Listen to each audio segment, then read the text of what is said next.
السلام عليكم ورحمة الله وبركاته.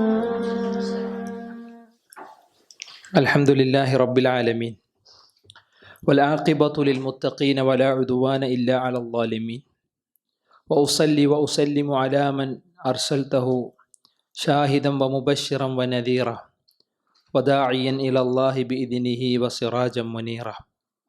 أعوذ بالله من الشيطان الرجيم. بسم الله الرحمن الرحيم. يا أيها الذين آمنوا اتقوا الله حق تقاته ولا تموتن إلا وأنتم مسلمون.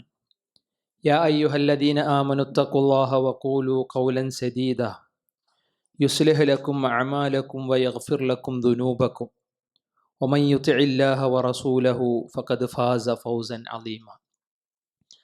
اللهم صل على محمد وعلى آل محمد كما صليت على إبراهيم وعلى آل إبراهيم إنك حميد مجيد.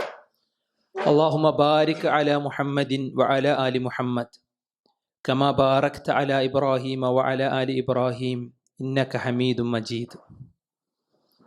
ഏറെ സ്നേഹം നിറഞ്ഞ സഹോദരന്മാരെ, സുഹൃത്തുക്കളെ, എല്ലാ ഞായറാഴ്ചകളിലെ വൈകുന്നേരങ്ങളിലും നമ്മൾ അല്പസമയം ഇവിടെ ഒരുമിച്ചിരിക്കാറുണ്ട്. നമ്മുടെ ജീവിതത്തിലെ ഒരുപാട് നല്ല തിരക്കുകളൊക്കെ മാറ്റിവെച്ച് അല്പസമയം ഇതിനു വേണ്ടി നമ്മളെടുക്കുന്ന ഈ ഒരു ശ്രമം നാളെ പരലോകത്ത് ഏറ്റവും വലിയ സന്തോഷത്തിൻ്റെ നിമിഷങ്ങളാക്കി അള്ളാഹു നമുക്ക് പകരം നൽകുമാറാവട്ടെ. മരണം വരെ ഇനിയും അള്ളാഹുവിൻ്റെ ദീനിനെ കൃത്യമായി പഠിക്കാനും മനസ്സിലാക്കാനും അതനുസരിച്ച് ജീവിക്കാനും ഒക്കെയുള്ള സൗകര്യവും സാഹചര്യവും അള്ളാഹു നമുക്ക് നൽകട്ടെ. നമ്മളിന്ന് സംസാരിക്കാൻ തിരഞ്ഞെടുത്ത വിഷയം ഇസ്ലാമിക ലോകത്ത് കഴിഞ്ഞുപോയ ഉത്തമരെന്ന് റസൂലുള്ളാഹി സ്വല്ലല്ലാഹി അലൈഹി വസല്ലമ പറഞ്ഞ പ്രവാചക അനുചരന്മാർ, സ്വഹാബത്ത്. ആ സ്വഹാബത്തിൻ്റെ ചരിത്രങ്ങൾ വികലമാക്കി ചിത്രീകരിക്കുന്ന, ആ ചരിത്രങ്ങളെ മോശമായ രീതിയിൽ രേഖപ്പെടുത്തി വച്ച ഒരുപാട് ആളുകൾ ചരിത്രത്തിൽ കടന്നുപോയിട്ടുണ്ട്. ഇന്നും നമ്മുടെ നാടുകളിലൊക്കെ പല ഖുത്ബകളിൽ അല്ലെങ്കിൽ പല വഅളുകളിൽ, ചില ലേഖനങ്ങളിൽ, ചില വലിയ വലിയ സമ്മേളനങ്ങളിലൊക്കെ പലരും നബി സല്ലല്ലാഹു അലൈഹി വസല്ലമയുടെ സ്വഹാബത്തിനെ ആക്ഷേപിക്കുന്ന, നബിയുടെ കൂടെ ജീവിച്ച ഒന്നോ രണ്ടോ മൂന്നോ ഒക്കെ സഹാബിമാരെ പ്രത്യേകം തിരഞ്ഞെടുത്ത് വിമർശിക്കുന്ന എഴുത്തുകളും ലേഖനങ്ങളും പ്രസംഗങ്ങളും ഒക്കെ ഇന്ന് വല്ലാതെ സജീവമായിരിക്കുകയാണ്. പ്രത്യേകിച്ച് സോഷ്യൽ മീഡിയ ഒക്കെ അങ്ങോട്ട് വളരെ വിശാലമായപ്പോൾ ഇതുപോലുള്ള വിമർശനങ്ങളും ഇതുപോലുള്ള ഒരുപാട് വികലമായ ചരിത്രങ്ങളുമൊക്കെ ധാരാളം പ്രചരിപ്പിക്കപ്പെടുന്നു. ആളുകളിലേക്ക് ഏറ്റവും കൂടുതൽ എത്തുന്നതും അത്തരം കെട്ടുകഥകളും കള്ളക്കഥകളുമാണ്. എന്നാൽ നബി സല്ലല്ലാഹു അലൈഹി വസല്ലമയുടെ സ്വഹാബത്തിനെ ഇങ്ങനെ തിരഞ്ഞെടുത്ത് ഓരോരുത്തരും ഇങ്ങനെ ആക്ഷേപിക്കുമ്പോൾ സത്യവിശ്വാസികളെ സംബന്ധിച്ചിടത്തോളം നമ്മുടെ മനസ്സിൽ സങ്കടവും ഏറെ പ്രയാസവും ഒക്കെ നിറഞ്ഞു നിൽക്കുന്നത് സ്വാഭാവികമാണ്. ഇത്തരം വിമർശനങ്ങളെ പ്രതിരോധിക്കുന്ന പരിശ്രമങ്ങൾ പണ്ഡിതന്മാരുടെ ഭാഗത്ത് നിന്ന് കാലങ്ങളായി നിലനിന്നു പോകുന്നത് കാണാം. കറകളഞ്ഞ ചരിത്രങ്ങളെ, അഥവാ ഒരു കലർപ്പുമില്ലാത്ത ശരിയായ സോഴ്സുകളിലൂടെ ചരിത്രങ്ങളെ പരിചയപ്പെടുത്തുന്ന, വിശദീകരിക്കുന്ന ഗ്രന്ഥങ്ങൾ നമ്മുടെ മുമ്പിലുണ്ട്. പക്ഷെ ആളുകൾ പലപ്പോഴും തെറ്റിദ്ധരിക്കപ്പെടുന്ന കഥകളെയാണ് പലപ്പോഴും ആളുകൾ എന്ത് ചെയ്യുന്നത്, മനസ്സുകളിൽ കൊണ്ട് നടക്കുന്നത്. അബൂ ഹുറൈറ റളിയല്ലാഹു അൻഹുവിനെ പോലെ, മഹാനായ മുആവിയത്ത് ഇബ്നു അബീ സുഫിയാൻ റളിയല്ലാഹു അൻഹുവിനെ പോലെ, എന്തിനേറെ ആയിഷ ബീബി റളിയല്ലാഹു തആല അൻഹയെ പോലും വിമർശിക്കുന്ന ഒരുപാട് ആളുകൾ ഇന്നിങ്ങനെ വർദ്ധിച്ചുകൊണ്ടിരിക്കുകയാണ്. ഷിയായിസത്തിൻ്റെ സ്വാധീനം, അല്ലെങ്കിൽ ഓറിയന്റലിസ്റ്റുകൾ എഴുതി വച്ച ചരിത്ര കഥകളുടെ സ്വാധീനം ഇന്നത്തെ സർവകലാശാലകളിലെ പല സിലബസുകളിൽ, കോളേജുകളിലെ സിലബസുകളിൽ ഒക്കെ ഇങ്ങനെ നിറഞ്ഞു നിൽക്കുന്നത് കാണാം. ആ സന്ദർഭങ്ങളിൽ അതൊക്കെ ഇങ്ങനെ വല്ലാതെ വ്യാപൃതമാകുന്ന ഇത്തരം നിമിഷങ്ങളിൽ നബി സല്ലല്ലാഹു അലൈഹി വസല്ലമയുടെ സ്വഹാബത്തിനെ സംബന്ധിച്ചും സ്വഹാബികളിൽ ഏറ്റവും കൂടുതൽ വിമർശിക്കപ്പെടുന്ന ഇത്തരം സ്വഹാബത്തിൻ്റെ ഏറ്റവും നല്ല ചിത്രങ്ങളെ, അള്ളാഹു പരിചയപ്പെടുത്തിയ നല്ല നല്ല അള്ളാഹുവിൻ്റെ റസൂല് കാണിച്ചു തന്ന, അവരെ സ്നേഹിച്ച ചില മാതൃകകളെ ഓർത്തെടുക്കുകയും സംസാരിക്കുകയും ചെയ്യുന്നത് നമ്മുടെ ഈമാനിൻ്റെ കൂടി ഭാഗമാണ്. മഹദിയായ ആയിഷ റളിയല്ലാഹു തആല അൻഹ ഒരിക്കൽ പറഞ്ഞു, നിങ്ങൾ നിങ്ങളുടെ സദസ്സുകളെ സയ്യിനു മജാലിസക്കും ബിദിക്രി ഉമർ വ അബിബക്കർ ഉസ്മാൻ വ അലി വഗൈറഹും, നിങ്ങൾ നിങ്ങളുടെ സദസ്സുകളെ സുന്ദരങ്ങളാക്കുക, അലങ്കരിക്കുക. എങ്ങനെ? ബിദിക്രി അബിബക്കർ വ ഉമർ, അങ്ങനെ 4 ഖുലഫാ റാഷിദുകളുടെ പേര് പറഞ്ഞു. ഈ 4 ആളുകളുടെയും കഥകൾ പറഞ്ഞ്, ഈ 4 ആളുകളുടെയും സ്മരണകൾ നിലനിർത്തി നിങ്ങളുടെ സദസ്സുകൾക്ക് അലങ്കാരം നൽകുക എന്നാണ് ആയിഷ ബീവി പറഞ്ഞത്. എന്തിനാണെന്ന് വെച്ച് കഴിഞ്ഞാൽ സ്വഹാബികളെ സംബന്ധിച്ച് സംസാരിക്കാൻ, സ്വഹാബികളെ പരിചയപ്പെടുത്താൻ, സ്വഹാബികൾക്ക് നേരെ വരുന്ന അമ്പുകളെ പ്രതിരോധിക്കാൻ, അതിൽ ഏറ്റവും നല്ല കഥകളെ, അതിൽ അവരുടെ ഏറ്റവും നല്ല ചരിത്രങ്ങളെ നല്ല നിലക്ക് വിശദീകരിക്കാൻ ആയിഷ ബീവി റളിയല്ലാഹു തആല അൻഹ വിശദീകരിച്ചതാണ് ആ വാക്ക്. അതൊരു സദസ്സിൻ്റെ അലങ്കാരമാണ്, സൗന്ദര്യമാണെന്ന് അറിയുമ്പോൾ നമുക്ക് ഏറ്റവും കൂടുതൽ ആവേശവും ഉന്മേഷവുമാണ് അത്തരം ചരിത്രങ്ങൾ കേൾക്കുകയും പഠിക്കുകയും ചെയ്യുക എന്ന് പറയുന്നത്. അതിലൂടെ നമുക്ക് നമ്മുടെ ഈമാനിനെ ശക്തിപ്പെടുത്താനും ഇസ്ലാമിൻ്റെ സൗന്ദര്യവും ഇസ്ലാമിൻ്റെ ഏറ്റവും നല്ല കെട്ടുറപ്പ് ലോകത്തിന് പരിചയപ്പെടുത്താനും നമുക്ക് സാധിക്കും. മഹാനായ മുആവിയ റളിയല്ലാഹു അൻഹുവിനെ സംബന്ധിച്ച് സംസാരിക്കാനാണ് ഉദ്ദേശിക്കുന്നത്. മുആവിയ റളിയല്ലാഹു അൻഹുവിനെ നമ്മൾ കുറച്ച് മുന്നൊക്കെ ഒരു ഉലമാഉ സ്വഹാബാക്കളിലെ മഹാപണ്ഡിതന്മാർ എന്ന് പറഞ്ഞിട്ട് ഉബയ്യ് ഇബ്നു കഅബ്, അതുപോലെ തന്നെ അബൂ ദർദ, മുആവിയ റളിയല്ലാഹു അൻഹു, ഇങ്ങനെ മഹാപണ്ഡിതന്മാരെ നമ്മൾ എന്ത് ചെയ്തിരുന്നു, ഒരിക്കലൊരു ക്ലാസ്സിൽ ഇങ്ങനെ ഒരു 4-5 ആഴ്ചകളിൽ ഇങ്ങനെ തുടർച്ച വിശദീകരിച്ചതാണ്. അതിൽ മുആവിയ റളിയല്ലാഹു അൻഹുവിൻ്റെ ചരിത്രവും നമ്മൾ എന്ത് ചെയ്തിട്ടുണ്ട്, കടന്നു പോയിട്ടുണ്ട്. പക്ഷെ ഇടക്കിടക്ക് മുആവിയ റളിയല്ലാഹു അൻഹുവിൻ്റെ ഫളിലുകളും മുആവിയ റളിയല്ലാഹു അൻഹുവുമായി ബന്ധപ്പെട്ട് ആധുനികമായ പല യുക്തിവാദികളും മറ്റുള്ള ആളുകളൊക്കെ വിമർശിക്കുന്ന ചില വിമർശനങ്ങൾ നമ്മൾ എന്ത് ചെയ്യണം, കേൾക്കണം. കാരണം എന്തുകൊണ്ടാണ് ഇസ്ലാമിക ചരിത്രങ്ങളെ ആളുകൾ ഇങ്ങനെ വികലമാക്കുന്നത്? ഷിയായിസത്തിൻ്റെ സ്വാധീനം വല്ലാതെ പ്രത്യേകിച്ച് നമ്മളെ കേരളക്കരയിൽ എന്ത് ചെയ്യുന്നു, പടർന്ന് പന്തലിക്കുന്നു. പല കഥകളും കേട്ടപ്പോൾ നമ്മളെ മനസ്സിൽ ഉണ്ട്. ഇപ്പോൾ മുആവിയ റളിയല്ലാഹു അൻഹുവിൻ്റെ പിതാവ് അബൂ സുഫിയാൻ, മുആവിയ റളിയല്ലാഹു അൻഹുവിൻ്റെ മാതാവ് ഹിന്ദ് ബിൻതു ഉത്ബ. ഹിന്ദ് എന്നൊക്കെ കേൾക്കുമ്പോൾ നമ്മളെ മനസ്സിൽ ആദ്യം വരൽ എന്താണ്? ഉഹദ് യുദ്ധത്തിൽ അല്ലേ ഹംസ റളിയല്ലാഹു അൻഹുവിനെ വധിച്ച് ഹംസ റളിയല്ലാഹു അൻഹുവിൻ്റെ കരൾ എടുത്തിട്ട് എന്ത് ചെയ്ത് പച്ചയായ കരൾ കടിച്ചു തുപ്പി എന്നൊക്കെ പറയുന്ന ചരിത്രം ഇന്നും മദ്രസയിലെ കുട്ടികൾ അതല്ലെങ്കിൽ വേറെ ആളുകളൊക്കെ ഒന്നും പറയാൻ. അതിൻ്റെ പരമ്പരകളും മറ്റു കാര്യങ്ങളും നോക്കുമ്പോൾ അതൊന്നും ശരിയായ ചരിത്രമല്ല. പക്ഷെ നമ്മളെ ആളുകൾക്ക് പോലും മനസ്സിൽ അതിനെ സ്വാധീനിച്ചു കഴിഞ്ഞു. തലയോട്ടിയിൽ കള്ളു കുടിച്ച കഥകളെ പാട്ടുകളായി എന്ത് ചെയ്യുന്നു, ആളുകളൊന്നും പാടിയടക്കാണ് ഹിന്ദിനെ സംബന്ധിച്ച്. അതാണ് ലോകത്ത് ഏറ്റവും കൂടുതൽ വിറ്റയിക്കപ്പെട്ടതും പ്രചരിക്കപ്പെട്ടതും നുണക്കഥകളാണ്. അത് മുആവിയ റളിയല്ലാഹു അൻഹുവിൻ്റെ പേരിലായാലും അബൂ ഹുറൈറ റളിയല്ലാഹു അൻഹുവിൻ്റെ പേരിൽ ഓറിയന്റലിസ്റ്റുകളൊക്കെ എഴുതി വച്ച പല കെട്ടുകഥകളും എന്ത് ചെയ്തു, പിൽക്കാലത്ത് മഹാപണ്ഡിതന്മാരുടെ ഗ്രന്ഥങ്ങളെ വരെ സ്വാധീനിച്ചു എന്നുള്ളത് കാണാം.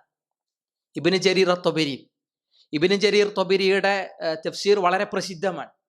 ആ തഫ്സീറുകളിൽ പോലും പക്ഷേ ഇബ്നു ജരീർ തൊബരി റഹ്മത്തുള്ളാഹിയെ സംബന്ധിച്ചിടത്തോളം അഹ്ലു സുന്നത്തി വൽ ജമാഅത്തിന്റെ മഹാമുഫസ്സിറുകളിൽ അറിയപ്പെട്ട ആളാണ്.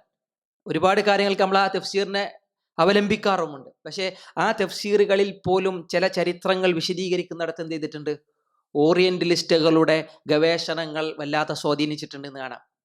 ഒരു കാലത്ത് ഓറിയന്റലിസ്റ്റുകൾ ഇസ്ലാമിൻ്റെ ചരിത്രത്തെ വികലമാക്കാനായിട്ട് പല ഗ്രന്ഥങ്ങൾ രചിച്ചവരാൻ, ഗവേഷണങ്ങൾ നടത്തിയവരാൻ. അവരുടെ സ്വാധീനം മഹാചരിത്രകാരന്മാരിൽ എന്ത് ചെയ്തിട്ടുണ്ട്, കടന്നു വന്നിട്ടുണ്ട്. പ്രത്യേകിച്ച് അറബ് ലോകത്തെ ജോർജി സൈദാനെ പോലെ, ത്വഹ ഹുസൈനെ പോലെ ഒക്കെ അറിയപ്പെട്ട മഹാസാഹിത്യകാരന്മാർ. നമ്മളുടെ അറബിക് കോളേജുകളിലൊക്കെ വിഷയങ്ങളിൽ ഹിസ്റ്ററികളും അതുപോലെ തന്നെ മറ്റ് താരീഖുൽ അറബ് മാത്രമല്ല മറ്റ് സാഹിത്യ കൃതികളൊക്കെ പഠിക്കുമ്പോൾ ഇവരുടെ പേര് ഏറ്റവും ടോപ്പിലാണ്. ജോർജി സൈദാൻ എന്നൊക്കെ പറഞ്ഞ മഹാ അഗ്രഗണ്യനായ മുഅർരിഖാൻ, ത്വഹ ഹുസൈൻ എന്നൊക്കെ പറയുമ്പോൾ മഹാ ആളാണ്. പക്ഷെ ഇവരുടെ കൃതികളിൽ പോലും ഓറിയന്റലിസ്റ്റുകളുടെ എന്ത് ചെയ്തിട്ടുണ്ട്, ചതിയും വഞ്ചനയും ഒക്കെ സ്വാധീനിച്ച് നമുക്ക് കാണാൻ കഴിയും. അതിങ്ങനെ പലരും എഴുതി വിട്ടപ്പോൾ അബൂബക്കർ സിദ്ദീഖ് റളിയല്ലാഹു അൻഹുവിനെ എഴുതി വിട്ടപ്പോൾ മഹാനായ ഉമർ ബിൻ ഖത്താബ് റളിയല്ലാഹു അൻഹുവിന്റെ ചരിത്രങ്ങളൊക്കെ എഴുതിയടത്ത്, സ്വഹാബത്തിന്റെ ചരിത്രങ്ങൾ എഴുതിയടത്ത് ഇല്ലാ കഥകൾ, ദുർബലമായ പല റിപ്പോർട്ടുകളുടെയും അഥവാ ഷിയാക്കളൊക്കെ പടച്ചുവിട്ട പല കഥകൾ സിഫീൻ യുദ്ധവുമായി ബന്ധപ്പെട്ട് ജമൽ യുദ്ധവുമായി ബന്ധപ്പെട്ടിട്ടൊക്കെ ഇങ്ങനെ പടർന്ന് നടക്കുന്നത് കാണാൻ കഴിയും. അപ്പൊ ഇതിൽ നിന്നൊക്കെ അഹ്ലു സുന്നത്തി വൽ ജമാഅത്തിന്റെ പണ്ഡിതന്മാർ അതിനൊക്കെ ഇങ്ങനെ നെല്ലും പതിരും വേർതിരിക്കുന്നത് പോലെ വേർതിരിച്ചു വച്ച ഒരുപാട് നല്ല കൃതികളുണ്ട്, ഗ്രന്ഥങ്ങളുണ്ട്. അതിനവലംബിച്ചുകൊണ്ടുള്ള പഠനങ്ങൾ നടത്തുമ്പോൾ ഏറ്റവും നല്ല ചരിത്രത്തെ, ഇസ്ലാമിൻ്റെ സ്വഹാബത്തിൻ്റെ ജീവിതത്തിലെ പരിശുദ്ധിയെ എന്ത് ചെയ്യാൻ പറ്റും, നമുക്ക് മനസ്സിലാക്കാൻ കഴിയും. അത് മറ്റുള്ളവരെ ബോധ്യപ്പെടുത്താനും കഴിയും. അൽ ബിദായത്തു വൻ നിഹായ, മഹാനായ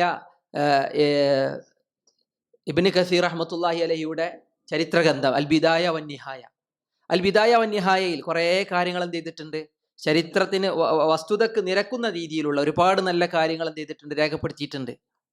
എന്നാൽ അതേപോലെ തന്നെ അറിയപ്പെട്ട ഗ്രന്ഥങ്ങൾ വേറെയും നമുക്ക് ഇമാം ദഹബിയുടെയൊക്കെ ചരിത്ര ഗ്രന്ഥങ്ങൾ, അതിലൊക്കെ കൂടുതൽ എന്ത് ചെയ്തിട്ടുണ്ട്, ശരിയായ വശങ്ങൾ പല ചരിത്രങ്ങളുടെ പല സ്വഹാബത്തിന്റെ ജീവിതത്തിലെ ശരിയായ വശങ്ങളാണ് ക്രോഡീകരിച്ചതുള്ളത്.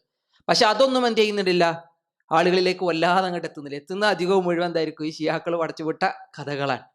ഷിയാ സ്വാധീനം പല ഇസ്ലാമിക ചരിത്രങ്ങളെയും വികലമാക്കി. അത് അല്ലെ, അവരുടെയൊക്കെ നിലപാടുകളും അവരുടെയൊക്കെ ഈ ഒരു വിഷയത്തിലുള്ള ഉദ്ദേശങ്ങളൊക്കെ നമുക്ക് എല്ലാവർക്കും അറിയാം.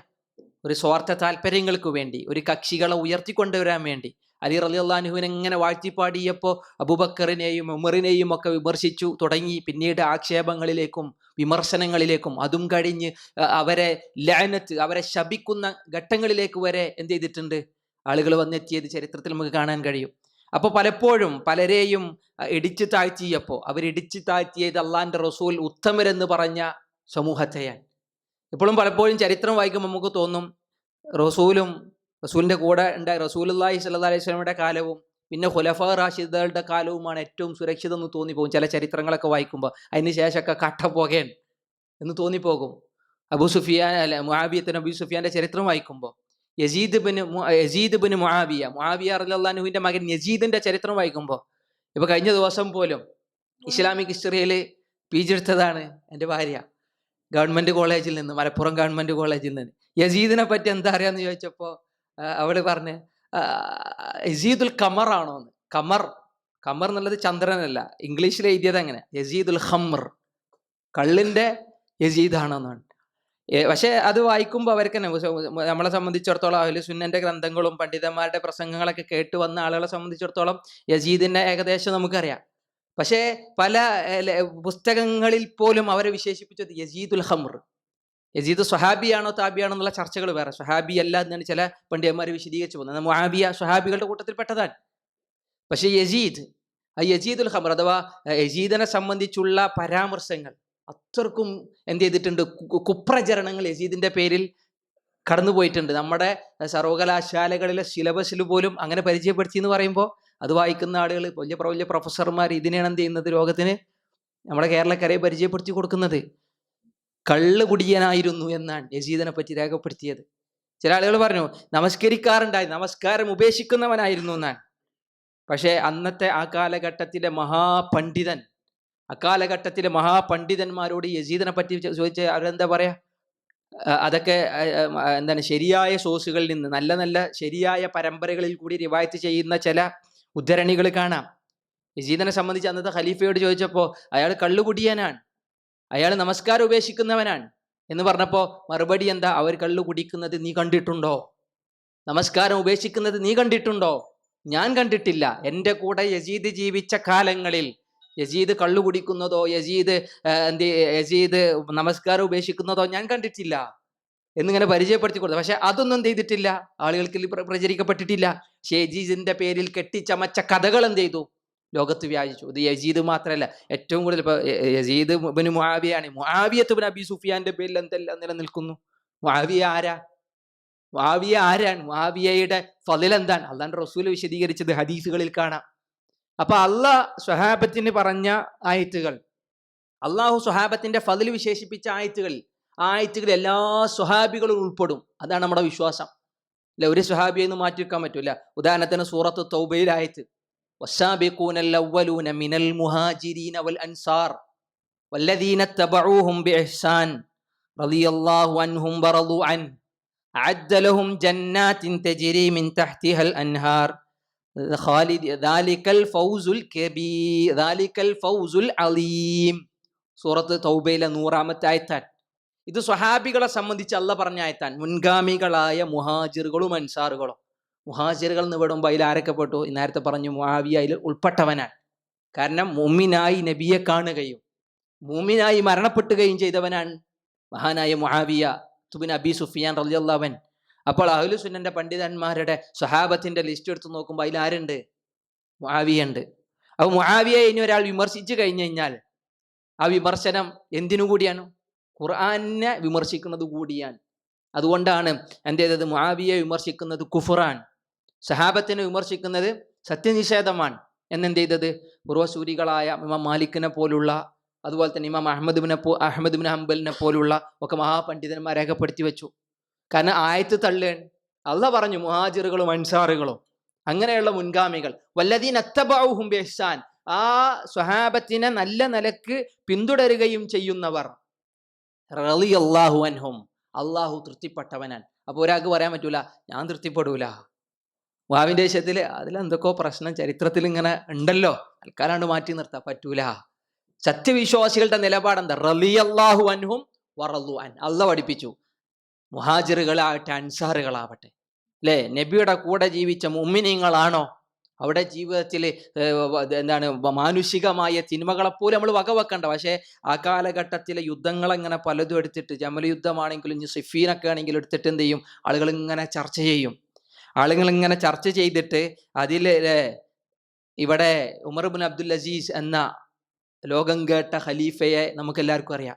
ഉമർ ഇബ്നു അബ്ദുൽ അസീസിന്റെ കാലഘട്ടത്തിൽ പോലും ഇങ്ങനത്തെ വിമർശനങ്ങൾ ആളുകൾ പറഞ്ഞുകൊണ്ടിരുന്നു. അപ്പൊ ഇന്നത്തെ കാലത്ത് പറയണം, ഇന്നത്തെ കാലത്ത് സ്വഹാബത്തിലെ പലരെയും ഇങ്ങനെ ചില ആൾക്കാരെ ഇങ്ങനെ തെരഞ്ഞെടുത്ത ആളുകൾ വിമർശിക്കുന്നത് അത് അന്നും ഉണ്ട്, ഇന്ന് കുറച്ച് കൂടുതലാണ്. അന്നും പണ്ഡിതന്മാർ ഇതിനെ പ്രതിരോധിച്ചിട്ടുണ്ട്. അന്നും പണ്ഡിതന്മാർ സ്വഹാബത്തിന്റെ ഫളിലും സ്വഹാബികളുടെ ശ്രേഷ്ഠതയും അവരുടെ സ്ഥാനവും മഹത്വവും ലോകത്തിനെ പരിചയപ്പെടുത്തി കൊടുത്തിട്ടുണ്ട്. അത് പണ്ഡിത ധർമ്മങ്ങൾ അവരിങ്ങനെ ആളുകൾ നിർവഹിച്ചു പോന്നു. നമ്മളെ കാലഘട്ടത്തിലെ പണ്ഡിതന്മാരൊക്കെ എന്ത് ചെയ്ത് ആ ദൗത്യം നിർവഹിച്ചവരാൻ. എത്ര ഗ്രന്ഥങ്ങൾ, എത്ര വലിയ വലിയ പ്രമേയങ്ങളിലൂടെയുള്ള ക്യാമ്പയിനുകൾ ഒക്കെ ആ വിഷയത്തിൽ നമ്മുടെ നാടുകളിലും അല്ലാതെയൊക്കെ നടന്നു പോയിട്ടുണ്ട്. ഉമർ ഇബ്നു അബ്ദുൽ അസീസ് റളിയല്ലാഹു അൻഹു ഒരിക്കൽ പറഞ്ഞു, ആ കാലഘട്ടത്തിൽ മുസ്ലിമീങ്ങൾ തമ്മിലുണ്ടായിരുന്ന ചില യുദ്ധങ്ങൾ, ചില അവർക്കിടയിൽ അതൊരിക്കലും എന്തിന്റെ പേരിലായിരുന്നില്ല, സ്ഥാനത്തിനോ മോഹത്തിനോ എനിക്ക് ഖലീഫയാവണം എന്നുള്ള നിലക്കോ അല്ല. ഒരിക്കലും മുആവിയ പറഞ്ഞിട്ടില്ല അലി റളിയല്ലാഹു അൻഹുവിന്റെ സ്ഥാനം എനിക്ക് വേണമെന്ന്. അതിന്റെ പേരിലല്ല ജമലോ സിഫീനോ നടന്നത്, അല്ലേ? ഒരിക്കലും ആ ഒരു കാര്യത്തില്ല. പക്ഷെ നേരെ മറിച്ച് ചരിത്രകാരന്മാരിങ്ങനെ എഴുതി വെച്ചപ്പോൾ എന്തായി? ഇത് എന്താണ് ഭരണം നേടിയെടുക്കാൻ വേണ്ടി നടത്തിയതാണ്. അതൊക്കെ കുപ്രചരണങ്ങളും അവരുടെ മേലുള്ള ആരോപണങ്ങളുമാണ്. ആധുനികമായ എല്ലാ ഗ്രന്ഥങ്ങളും നോക്കിയാൽ നമുക്ക് അതാ കാണാം. പക്ഷെ നബിയുടെ പ്രവാചകന്റെ സ്വഹാബത്തിന്റെ ചില ഉദ്ധരണികൾ, സ്വഹിയായി വരുന്ന സ്വഹാബികൾ പറഞ്ഞ ഉദ്ധരണികൾ, അതാണ് ഏറ്റവും നല്ല സോഴ്സ്. നമുക്ക് അവലംബിക്കാനുള്ളതും അതാണ്. അതിന് അഹ്ലു സുന്നയുടെ പണ്ഡിതന്മാർ അവരുടെ ഏറ്റവും നല്ല ഗ്രന്ഥങ്ങൾ രേഖപ്പെടുത്തിയിട്ടുണ്ട്. നല്ല നല്ല ഗ്രന്ഥങ്ങളിൽ അത് രേഖപ്പെടുത്തിയിട്ടുണ്ട്. അതിനെ നമ്മൾ കൂടുതൽ മനസ്സിലാക്കുകയും ചെയ്യണം. അവിടെ ഉമർ ഇബ്നു അബ്ദുൽ അസീസിന്റെ ഒരു വാചകമുണ്ട്, അത് വളരെ പ്രസക്തമാണ്. ആ കാലഘട്ടത്തിലെ യുദ്ധങ്ങളിൽ ഒരാളുടെ രക്തം പുരളാതെ അള്ളാഹ് നമ്മളെ കാത്തു, അല്ലേ? അന്ന് അള്ളാഹ് നമ്മളെന്ത് ചെയ്തിട്ടില്ല? ആ ഒരു ഫിത്തന്റെ കാലഘട്ടത്തിൽ അള്ളാഹു നമ്മളെ എന്ത് ചെയ്തിട്ടില്ല? നമുക്ക് ആയുസ് തന്നിട്ടില്ല. ആ യുദ്ധങ്ങളിൽ പങ്കെടുത്ത് രക്തം ചൊരിഞ്ഞതിന്റെ പേരിലുള്ള ഒരു കളങ്കം നമ്മുടെ ലൈഫിലില്ല. അള്ളാഹ് നമ്മളെ സംരക്ഷിച്ചതാണ്. അതുപോലെ നമ്മൾ നമ്മുടെ നാവുകളെ സംരക്ഷിക്കണം. ആ രക്തത്തിൽ നിന്ന് അള്ളാഹ് നമ്മളെ സംരക്ഷിച്ചിട്ടുണ്ടെങ്കിൽ അവരുടെ പേരും പറഞ്ഞ് സ്വഹാബത്തിനെ അപകീർത്തിപ്പെടുത്തുന്ന അല്ലെങ്കിൽ ചില വാദങ്ങൾ എങ്ങനെ ബലപ്പെടുത്തുന്ന രീതിയിലുള്ള സംസാരങ്ങളിൽ നിന്ന് നമ്മൾ എന്ത് ചെയ്യണം? മാറി നിൽക്കണം. നമ്മൾ നമ്മുടെ നാവുകളെ പരിശുദ്ധമാക്കുക. ഉമർ ഇബ്നു അബ്ദുൽ അസീസിന്റെ വാക്ക് വളരെ തങ്കലിപികളാൽ എഴുതി വെക്കേണ്ടതാണ്. പക്ഷേ മുഖ്യധാര ചരിത്ര ഗ്രന്ഥങ്ങൾ, ഇന്നത്തെ മുഖ്യധാരയിൽ ഇങ്ങനെ നിറഞ്ഞു നിൽക്കുന്ന ചില ഇസ്ലാമിക ചരിത്രങ്ങൾ, താരീഖുൽ ഇസ്ലാമുൽ അറബി എന്നുള്ള നേരിലൊക്കെ പല എഴുതി വെച്ച, എന്നാൽ സ്വഹീഹായ റിവായത്തുകളിലൂടെ കടന്നു വന്നതുണ്ട്. അല്ലാത്ത പല ഗ്രന്ഥങ്ങളും സാഹിത്യ സമ്പുഷ്ടം എന്ന് വേണമെങ്കിൽ പറയാം. അതിനൊക്കെ ഒരു സാഹിത്യകൃതി എന്നുള്ള ആൾക്ക് പറയാം. ഒരിക്കലും അതിനൊരു ഓതന്റിക്കായ കൃതികളായി നമുക്ക് എന്ത് ചെയ്യാൻ പറ്റും? അതിനെ സ്വീകരിക്കാൻ പറ്റില്ല. പക്ഷെ അത് വായിച്ച് അതിലെ സംഭവങ്ങൾ ഇങ്ങനെ പൊലിപ്പിച്ച് പറയുന്ന പ്രഭാഷകർ ഒക്കെ ഒരുപാട് നിലവിലുള്ള സമയങ്ങളിൽ, പ്രിയപ്പെട്ടവരെ, ഈ ഉമവിയ്യ ഭരണകൂടം തന്നെ അതിൻ്റെ ചരിത്രം ഇങ്ങനെ വായിച്ചു പോകുമ്പോൾ അവർ പൊങ്ങച്ചക്കാരാണ്, ധൂർത്താണ്, വർഗീയവാദികളാണ്, അറബികൾക്ക് മാത്രം അവർ പരിഗണന കൊടുത്തവരാണ് എന്നൊക്കെ പറഞ്ഞിങ്ങനെ ഉമവിയ്യ ഭരണകൂടത്തിൻ്റെ വികലമായ ചിത്രങ്ങളെങ്ങനെ പരിചയപ്പെടുത്തുമ്പോൾ അതിലൂടെ അവർ വിമർശിക്കുന്നത് പ്രവാചകന്റെ കൂടെ ജീവിച്ച സ്വഹാബത്തിനെയാണ്. അപ്പം ഈ ചരിത്രമൊക്കെ വായിക്കുമ്പോൾ സ്വാഭാവികമായും ഒരാൾക്ക് തോന്നും നബിന്റെ കാലവും പിന്നെ ഖുലഫാ റാഷിദുകളുടെ കാലവും അത്രയും നല്ലതുള്ളൂ എന്നാണ് തോന്നാറില്ല ചിലപ്പോൾ. അതുവരെ നല്ല ഉഷാറാണല്ലോ അലി റളിയല്ലാഹു അൻഹുവിന്റെ കാലം വരെ, അത് കഴിഞ്ഞിട്ടല്ല പ്രശ്നങ്ങൾ ഞാൻ. പക്ഷെ നബി പറഞ്ഞൊരു വാക്കിനെ അവിടെ മറന്നു. ഖൈറുൻ നാസി ഖർനി സുമ്മല്ലദീന യലൂനഹും സുമ്മല്ലദീന യലൂനഹും. അത് നബി പഠിപ്പിച്ചൊരു വാക്കാണ്. ഖൈറുന്നാസി കർണി, ജനങ്ങളിൽ ഏറ്റവും ഉത്തമർ കർണി, എൻ്റെ നൂറ്റാണ്ടിലുള്ളവരാണ്. നബിയോടൊപ്പം ജീവിച്ച സ്വഹാബത്തിനെ പരിചയപ്പെടുത്തി. അവർ ഉത്തമരാൻ. ലോകത്ത് അത്രത്തോളം ശ്രേഷ്ഠത ഇനി ഒരാൾക്കും കിട്ടാനില്ല അല്ലേ? മഹാനായ ഹസനുൽ ബസരി ഇബ്നു കസീർ റഹ്മത്തുള്ളാഹി അലൈഹി ബിദായ വന്നിഹായിൽ സ്വഹാബ ചരിത്രം ഇങ്ങനെ പറഞ്ഞു വരുമ്പോൾ ആദ്യം കുറിച്ചു വെച്ച ചില വാക്കുകളുണ്ടായിരുന്നു. അല്ലാഹു സുബ്ഹാനഹു വ തആല അവന്റെ അടിയാറുകളുടെ ഹൃദയത്തിലേക്ക് നോക്കി. ഇന്നല്ലാഹ നളറ ഇലാ ഖുലൂബിൽ ഇബാദ്, അടിയാറുകളുടെ ഹൃദയങ്ങളിലേക്ക് നോക്കി. ഫവജദ ഖൽബ മുഹമ്മദിൻ ഖൈറ ഖുലൂബിഹിം, അല്ലേ? ആ സമയത്ത് റസൂലുള്ളാഹി സ്വല്ലല്ലാഹു അലൈഹി വസല്ലമയുടെ ഹൃദയം മറ്റുള്ള മനുഷ്യരിൽ നിന്ന് ഏറ്റവും നല്ല തങ്കപ്പെട്ട ഉത്തമ ഹൃദയമായി മുഹമ്മദിന്റെ ഹൃദയം കണ്ടു. ഫസ്തഫാഹു ലിനഫ്സിഹി, അള്ളാഹുവിൻ്റെ നബിയെ ആ മുഹമ്മദിനെ അള്ളാഹുവിന് വേണ്ടി തെരഞ്ഞെടുത്തു, നബിയായിട്ട് തെരഞ്ഞെടുത്തു, നല്ല ഹൃദയശുദ്ധി ഉള്ളതുകൊണ്ട്. പിന്നെ സുമ്മ നളറ ഇലാ ഇബാദി, പിന്നെ വീണ്ടും അള്ളാഹു അവന്റെ ദാസരിലേക്ക് നോക്കി. അതിൽ നബി സല്ലല്ലാഹു അലൈഹി വസല്ലമയുടെ കൂടെ ജീവിക്കാനുള്ള ആളുകളെയാണ്, പിന്നെ നല്ല സ്വഭാവമുള്ള ആളുകളെ അള്ളാഹ് തെരഞ്ഞെടുത്തു. സ്വഹാബത്തിന് അള്ളാഹ് തെരഞ്ഞെടുത്തതാണ്, അവരായി പോയതല്ല. നബിയുടെ കൂടെ ആര് ജീവിക്കണം, നബിയുടെ കൂടെ എത്ര കാലം ജീവിക്കണം, നബിയുടെ കൂടെ ഈ ഇസ്ലാമിന്റെ ഈ ഇൽമിനെ ലോകത്ത് എത്തിച്ചു കൊടുക്കാൻ ആർക്കൊക്കെ അതിന് അവകാശമുണ്ടാകണം, അത് അള്ളാഹിന്റെ തീരുമാനമാണ്. അങ്ങനെ അള്ളാഹുവിനാൽ തെരഞ്ഞെടുക്കപ്പെട്ടവരാണ് ആര്? സ്വഹാബത്ത് എന്നാണ്. അതാണ് അഹ്ലു സുന്നയുടെ വിശ്വാസം. അള്ളാഹ് അങ്ങനെ തെരഞ്ഞെടുത്തവരാണ്. അപ്പൊ അള്ളാഹ് തെരഞ്ഞെടുത്തതിൽ ഒരിക്കലും എന്തുണ്ടാവൂല, ഒരു പുകഞ്ഞ കൊള്ളി ഉണ്ടാവൂല. അള്ളാഹ് തെരഞ്ഞെടുത്തതിൽ ഒരിക്കലും കെട്ട ഒരാളുണ്ടാവൂല.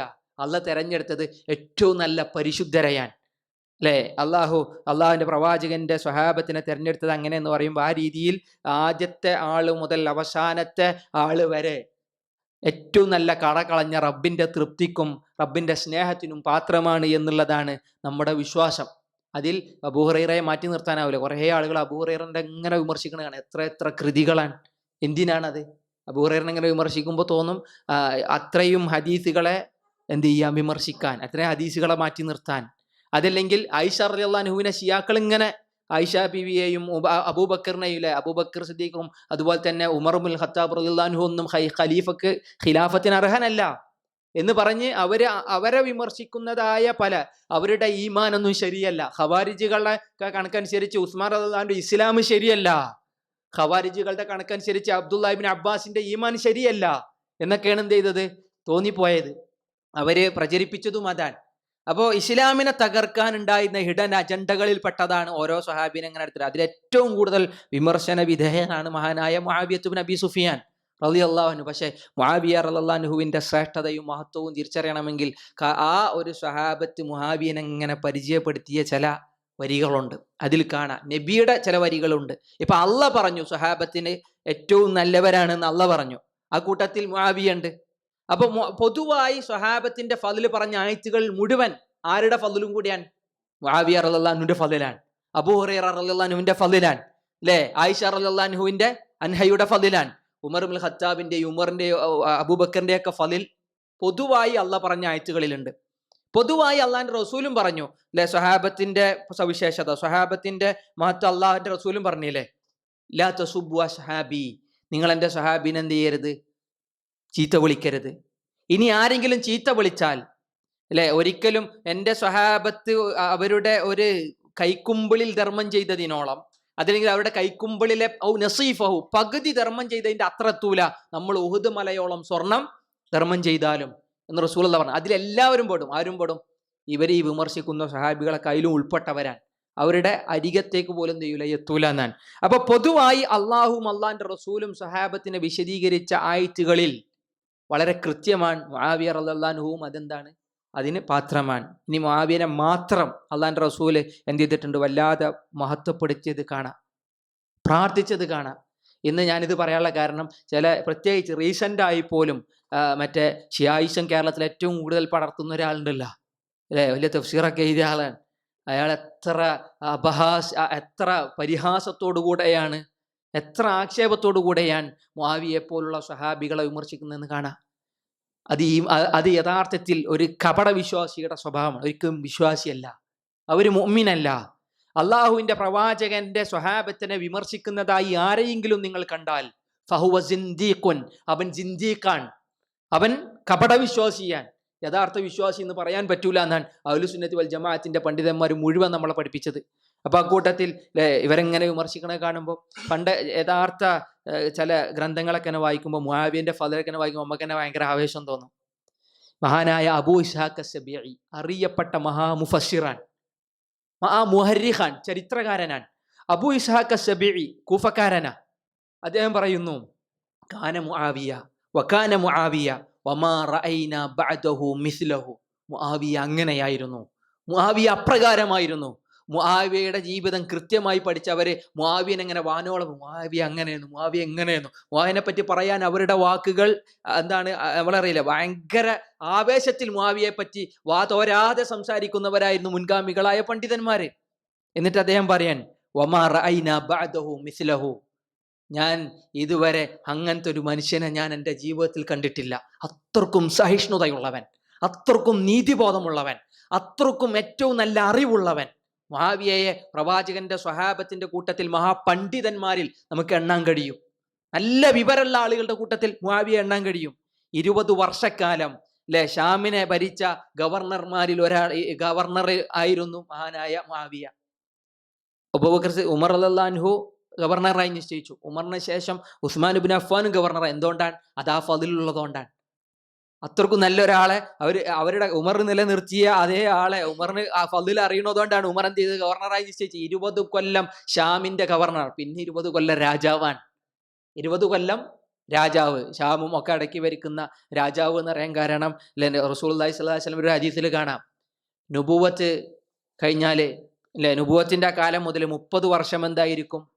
ഖിലാഫത്തായിരിക്കും, ഖലീഫമാരാൻ എന്ന് പറഞ്ഞു നബി സല്ലല്ലാഹു അലൈഹി വസല്ലം. അവിടെ ഇങ്ങനെ ആ ഹദീസിനെ ഇങ്ങനെ വിശദീകരിക്കണം. അബ്ദുല്ലാഹി ഇബ്നു ഉമറൊക്കെ ആ ഹദീസിനെ ഇങ്ങനെ എണ്ണീറ്റ് ഇത് എണ്ണി പറഞ്ഞു തരുന്നുണ്ട്. 30 എന്ന് പറഞ്ഞല്ലേ, അബൂബക്കർ സിദ്ദീഖ് റളിയല്ലാഹു അൻഹുവിന്റെ 2 വർഷവും 5 അല്ലെങ്കിൽ 6 ചില്ലാനും മാസവും. അത് കഴിഞ്ഞ് 10 വർഷമായത് ഉമർ ഇബ്നു ഖത്താബിന്റെ. അത് കഴിഞ്ഞ് 12ഓളം വർഷം ഉസ്മാൻ ഇബ്നു അഫ്ഫാൻ. അത് കഴിഞ്ഞ് 4 വർഷവും ഏതാനും ചില്ലാനും മാസവും അലി റളിയല്ലാഹു അൻഹു. ഇങ്ങനെ നോക്കുമ്പോൾ ഏകദേശം ഒരു 30. അത് കഴിഞ്ഞിട്ട് റസൂലുള്ളാഹിന്റെ ഒരു പ്രവചനമുണ്ട്, സുമ്മൽ മുൽക്ക്, സുമ്മൽ മുൽക്ക്, അല്ലെങ്കിൽ വേറെ സുമ്മ അൽ മുൽക്കിയ, വേറെ ഇതിൽ കാണാം സുമ്മ അൽ മുൽക്കിയ, രാജാധികാരാണ് പിന്നെ ആദ്യത്തെ രാജാവ്. അതുകൊണ്ട് തന്നെ ഈ ഷെയ്ഖുൽ ഇസ്ലാം ഇബ്നു തൈമിയ്യ റഹ്മത്തുള്ളാഹി അലൈഹി മുആവിയ റളിയല്ലാഹു അൻഹുവിനെ ഇങ്ങനെ പരിചയപ്പെടുത്തുന്ന ഒരു വരി ഭയങ്കര രസാൻ. ഷെയ്ഖുൽ ഇസ്ലാം ഇബ്നു തൈമിയ്യ പറയാൻ, സ്വഹാബത്തിന്റെ കൂട്ടത്തിലേറെ ശ്രേഷ്ഠനാണ് അബൂബക്കർ, ഉമർ, ഉസ്മാൻ, അലി റളിയല്ലാഹു അൻഹും. കാരണം അവർ ആദ്യക്കാരാൻ. നബിയുടെ കാലം കഴിഞ്ഞാൽ പിന്നെ ഖലീഫയായത് അബൂബക്കർ. അബൂബക്കറിന്റെ ഫളില് വേറെ ആർക്കില്ല. അത് കഴിഞ്ഞ ഉമറിനെ ഏറ്റവും നല്ല ഫളിലായി കണ്ടു, പിന്നെ ഉസ്മാൻ ഇബ്നു അഫ്ഫാനിന്റെ ഫളില് കണ്ടു, അത് കഴിഞ്ഞിട്ട് പിന്നെ അലി റളിയല്ലാഹു അൻഹുവിന്റെ ഫളില് കണ്ടു. അപ്പോ ഒരിക്കലും മുആവിയ ആരെടുത്തെത്തൂല. അബൂബക്കറിന്റെ ഫളിലും ഉസ്മാൻ ഇബ്നു അഫ്ഫാന്റെ ഫളിലും മുആവിയ റളിയല്ലാഹു അൻഹുവിന് ഇല്ല. പക്ഷേ സ്വഹാബത്തിന്റെ എല്ലാവിധ ശ്രേഷ്ഠതയിലും പെടും. പക്ഷെ മുആവിയക്ക് വേറൊരു ഫളിലുണ്ട്. ലോകത്തെ രാജാക്കളിൽ ഏറ്റവും നല്ല ഉത്തമനായ രാജാവാരാൻ?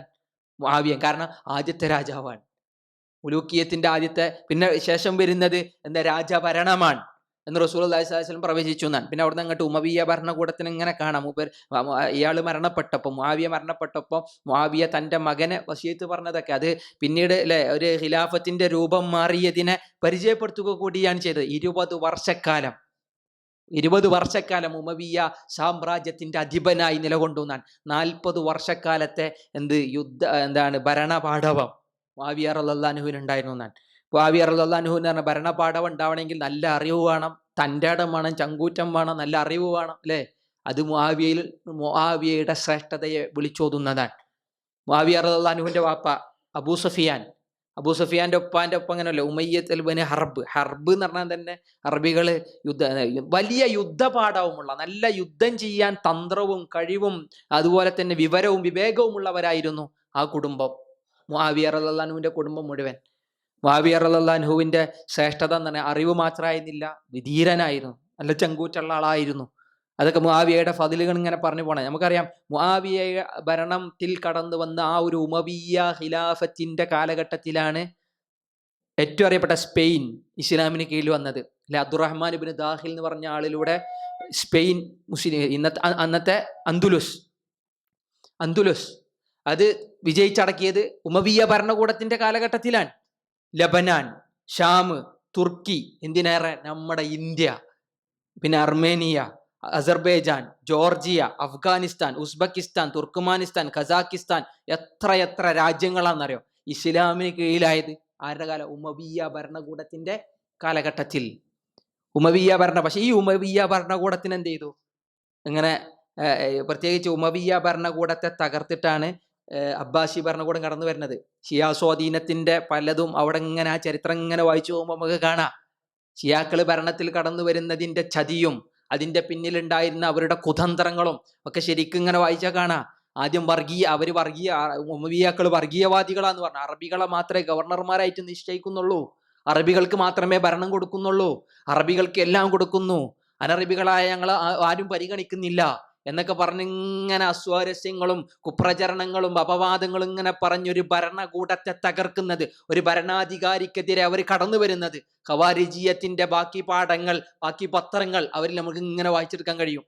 പിന്നെ അല്ലെ, 6 നൂറ്റാണ്ടുകളോളം അബ്ബാസികൾ ഭരിച്ചുവെങ്കിലും ഉമവിയ ഭരണകൂടത്തിൽ ഒരു ഫضലും ശ്രേഷ്ഠതയും പിന്നെ പിൽക്കാലത്ത് എന്ത് ചെയ്തിട്ടില്ല, കണ്ടിട്ടില്ല. എത്ര രാജാക്കന്മാർ കടന്നു വന്നു ഇസ്ലാമിക ലോകത്ത്. അപ്പൊ ഇസ്ലാമിക ലോകത്തിന്റെ വിശാലതയും അതിനെ കൂടുതൽ വിജയിച്ചടക്കലുകളും മുസ്ലിമീങ്ങൾക്ക് ഒരുപാട് സമൃദ്ധിയും നിലവന്നത് ആരുടെ കാലഘട്ടത്തിലാണ്? ഉമവിയ ഭരണകൂടത്തിന്റെ കാലഘട്ടത്തിലാണ്. ഒരിക്കൽ ഉമർ ഇബ്നു അബ്ദുൽ അസീസ് റഹ്മത്തുള്ളാഹി അലൈഹി പറയാണ്, ലാ മദീനത ബഅദ ഉസ്മാൻ ഇബ്നു അഫ്ഫാന് ശേഷം മദീനയില്ല. വലാ റഖാ ബഅദ മുആവിയക്ക് ശേഷം ഇനി ഒരു സമൃദ്ധിയുമില്ല. അത് പറഞ്ഞതിന്റെ പൊരുൾ എന്താ? ഏറ്റവും നല്ല സമൃദ്ധിയുടെ കാലഘട്ടം മുആവിയയുടെ കാലഘട്ടത്തിലായിരുന്നു എന്നാണ്. അന്ന് മുആവിയ റളിയല്ലാഹു, അപ്പോൾ ഇതൊക്കെ സ്വഹാബികൾ മുആവിയനെ പരിചയപ്പെടുത്തിയതൊക്കെ അങ്ങനെയാണെങ്കിലും നല്ല കറകളഞ്ഞ ഉത്തമരായ സ്വഹാബത്ത്, ഉത്തമരായ എൻ്റെ തലമുറ എന്ന് അള്ളാന്റെ റസൂല് പറഞ്ഞിട്ട് ഒരിക്കലും അതൊരു ഖുലഫാ റാഷിദുകളുടെ കാലം മാത്രമുള്ളൂ എന്ന് വിചാരിക്കുന്നതിലേക്ക് മുസ്ലിമീങ്ങളെ കൊണ്ടെത്തിച്ചതിൽ ഈ കള്ളപ്രചരണങ്ങൾക്ക് വല്ലാത്ത സ്വാധീനമുണ്ട്. അപ്പോ ഒരു 3 നൂറ്റാണ്ടിന് നമുക്ക് എണ്ണ. ഖൈറുന്നാസി ഖർനി സുമ്മല്ലദീന യലൂനഹും സുമ്മല്ലദീന യലൂനഹും. ഏറ്റവും നല്ല ഉത്തമർ എൻ്റെ നൂറ്റാണ്ടിലുള്ളവരാൻ, അതിനുശേഷമുള്ളവരാൻ, അതിനുശേഷമുള്ള താബികളെയും അത്ബാഉ താബികളെയും. അവർ ഇസ്ലാമിനെ ഇങ്ങനെ പിടിച്ചു നിർത്തി, ഇസ്ലാമിന് നേരെ വന്ന വിമർശനങ്ങളിൽ ഇസ്ലാമിനെ പ്രതിരോധിച്ചതും ഇസ്ലാമിന്റെ തെളിമയെ കാത്തു സൂക്ഷിച്ചതുമൊക്കെ അവിടെ നമുക്ക് വല്ലാതെ നോക്കിക്കാണാം. അതുകൊണ്ട് തന്നെ അത്തരം ചരിത്രങ്ങളിലേക്ക് ഞാൻ നിങ്ങളും കൂടുതൽ നമ്മുടെ പഠനങ്ങളും നമ്മുടെ ചിന്തകളും കൊണ്ടുപോകണം. മഹാനായ മുആവിയ റളിയല്ലാഹു അൻഹുവിന്റെ ഒരു ഫളില് പറയുകയാണെങ്കിൽ കുറേ ഉണ്ട്. അതിലേറ്റവും വലിയൊരു ഫളില് എന്ന് പറഞ്ഞാൽ, നേരത്തെ നമ്മൾ പറഞ്ഞു അള്ളാഹ് സ്വഹാബികൾക്ക് പറഞ്ഞ എല്ലാ ഫളിലും ആർക്കുണ്ട്? മുആവിയക്കുണ്ട്. വേറൊന്ന്, റസൂലുള്ളാഹ് പറഞ്ഞ എല്ലാ ഫളിലും മുആവിയക്കുണ്ട്. സ്വഹാബിനെ പറ്റി മൊത്തത്തിൽ പറഞ്ഞത്. വ്യക്തിപരമായി മുആവിയന്റെ ഫളില് നോക്കുകയാണെങ്കിൽ, ഒന്ന്, കാത്തിബുൽ വഹി എഴുതി വെച്ച ആളാണ്. നമുക്കറിയുന്ന കാര്യമാണ്, വഹി എഴുതി വെച്ച ആളാണ്. വിമർശിക്കുമ്പോൾ മുആവിയനെ വിമർശിക്കുമ്പോൾ ഖുർആനിൽ പോലും സന്ദേഹം ഉണ്ടെന്ന് എന്ത് ചെയ്യേണ്ടി വരും? സമ്മതിച്ചു കൊടുക്കേണ്ടി വരും. വലിയ അപരാധമല്ലേ?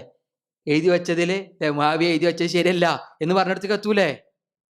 പക്ഷേ കാത്തിബുൽ വഹി ആവണമെങ്കിൽ എല്ലാവരും അള്ളാന്റെ റസൂൽ അത് ഏൽപ്പിച്ചിട്ടില്ല.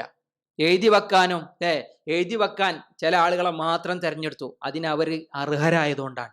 നല്ല വിവരവും വിവേകവും ശ്രദ്ധയും സൂക്ഷ്മതയുള്ളതുകൊണ്ടാണ് അള്ളാന്റെ റസൂൽ എഴുതി വെക്കാൻ വേണ്ടി പറഞ്ഞത്. എഴുതി വെക്കാൻ വേണ്ടി പറഞ്ഞ ആളുകളുടെ കൂട്ടത്തിൽ മുആവിയയുണ്ട്, കാത്തിബുൽ വഹി. ചില പണ്ഡിതന്മാർ മുആവിയന്റെ ഡെസിഗ്നേഷൻ ഇങ്ങനെ പറയും, അഹ്ലുസുന്നന്റെ പണ്ഡിതന്മാർ. അത് കേൾക്കുമ്പോൾ തന്നെ ഓരോന്നും വളരെ ആപ്റ്റാണെന്ന് തോന്നും. ചില ആളുകൾ പറയാണ് അൽ ഖായിദ്, നേതാവാണ്. ചില ആൾ അമീറുൽ മുഅ്മിനീൻ, സത്യവിശ്വാസികളുടെ അമീറാൻ. ആര്? മുആവിയ. ചില പണ്ഡിതന്മാർ ഖാലുൽ മുഅ്മിനീൻ, സത്യവിശ്വാസികളുടെ അമ്മാവനാണ്. ഖാൽ, അതായത് ഉമ്മു ഹബീബ റളിയല്ലാഹു അൻഹനെ റസൂലുള്ളാഹി സ്വല്ലല്ലാഹു അലൈഹി വസല്ലം വിവാഹം ചെയ്തു അല്ലെ, ഉമ്മു ഹബീബയെ. അപ്പൊ അതോടുകൂടി ആരായി? മുഅ്മിനീങ്ങളുടെ ഉമ്മു ഹബീബ നമ്മുടെ ഉമ്മയാണെങ്കിൽ സഹോദരൻ നമ്മുടെ അമ്മാവനാണ്. സ്വാഭാവികമായും അബ്ദുല്ലാഹി ഇബ്നു ഉമർ നമ്മുടെ അമ്മാവനായതുപോലെ ഹഫ്സ ബീവി റസൂലുള്ളാഹി സ്വല്ലല്ലാഹു അലൈഹി വസല്ലം വിവാഹം ചെയ്തു. അപ്പൊ ഖാലുൽ മുഅ്മിനീൻ എന്ന കീർത്തി ആർക്കുണ്ട്? മുആവിയത്ത് ഇബ്നു അബീ സുഫിയാനുണ്ട്. അത് മാത്രല്ല, അൽ മലിക്, രാജാവ്, ഏറ്റവും നല്ല ഇസ്ലാമിക രാജ്യത്തെ രാജാവ് എന്നുള്ള നിലക്കാണ് ഒരു കീർത്തി. ചില പണ്ഡിതന്മാർ മഹാപണ്ഡിതൻ എന്ന കീർത്തി കൊടുത്തു. അതിസൂക്ഷ്മൻ, അല്ലെ, സൂക്ഷ്മതയുള്ളവൻ എന്ന് കീർത്തി കൊടുത്തു. ഇമാം ദഹബിയൊക്കെ ഇങ്ങനെ വാചാലനാണ്. ഈ ചരിത്രങ്ങൾ ഇങ്ങനെ രേഖപ്പെടുത്തി വെച്ചപ്പോൾ മഹാനായ മുആവിയ്യ ഇബ്നു അബീ സുഫിയാൻ റളിയല്ലാഹു അൻഹുവിനെ, മുആവിയ്യ ഇബ്നു സുഫിയാന്റെ ഒരു സവിശേഷത, അദ്ദേഹം വഹി എഴുതി വെക്കുന്നു. വഹി എഴുതി വെച്ചു എന്നുള്ളതിലേക്ക്, ഇത് ആരെങ്കിലും മറ്റവർ പറഞ്ഞ കള്ളക്കഥ അല്ല. അതിന്റെ തെളിവ് എന്താ?